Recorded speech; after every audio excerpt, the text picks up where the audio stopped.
हमारे YouTube channel Ashoka film studio को subscribe करें और घंटी के बटन को जरूर दबाएं।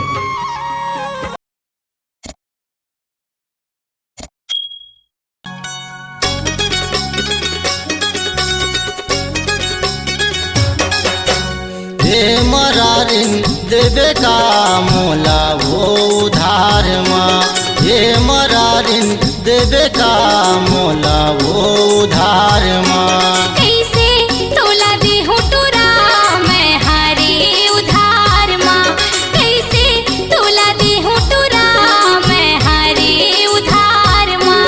पैसा मोर गवागे है बाई, पैसा मोर गवागे है बाई, आए मुंगली बाजार माँ। कैसे तोला दे हो टोरा मैं हारे उधार माँ। ये मरारिन देवे का मोला वो उधार माँ।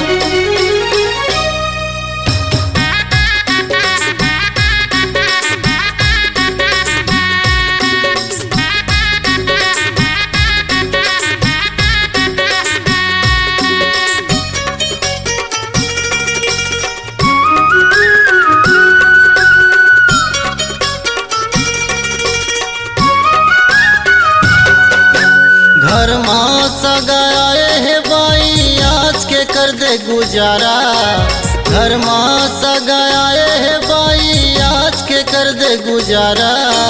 ओ सुकवार के कर दूँ तोर चुकारा, ओ सुकवार के कर दूँ तोर चुकारा। नहीं बिगाड़ा पैसा ला तोर, नहीं बिगाड़ा पैसा ला तोर, देहूँ वो करार माँ। कैसे तोला दे हो टोरा मैं हारे उधार माँ। हे मरारिन देवे का मोला वो उधार माँ।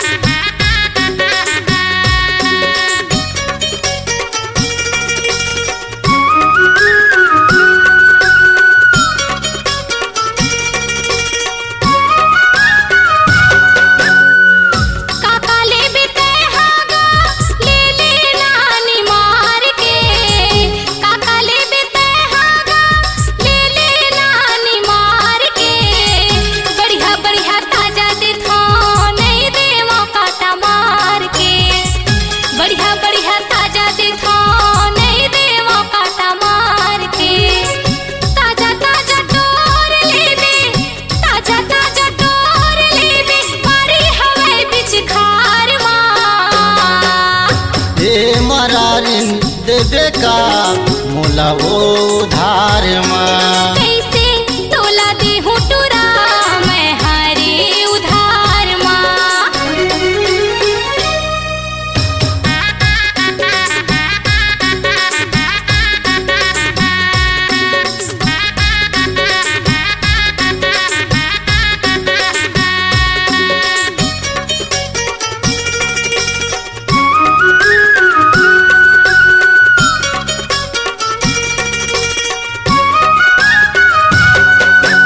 देवत हवा सुधारिता बने बने लचा घाना, देवत हवा सुधारिता बने बने लचा घाना।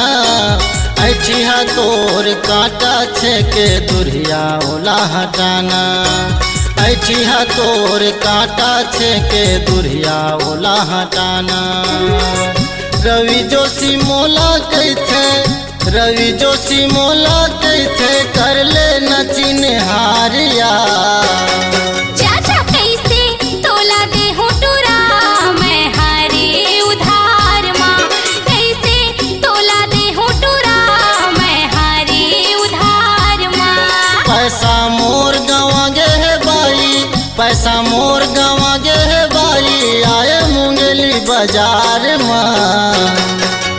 कैसे तोला दे हो टोरा मैं हारे उधार माँ। हे मरारिन देवे का मोला वो उधार माँ। कैसे तोला दे हो टोरा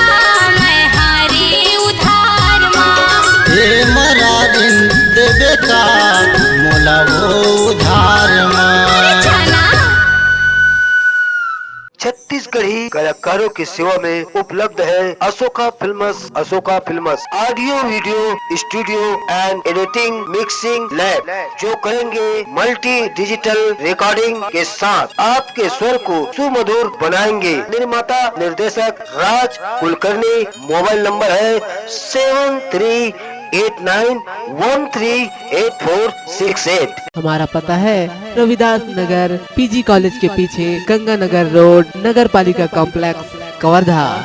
जी हाँ, audio video studio and DJ mixing lab, Ashoka films. Ashoka films तो अवश्य पधारें।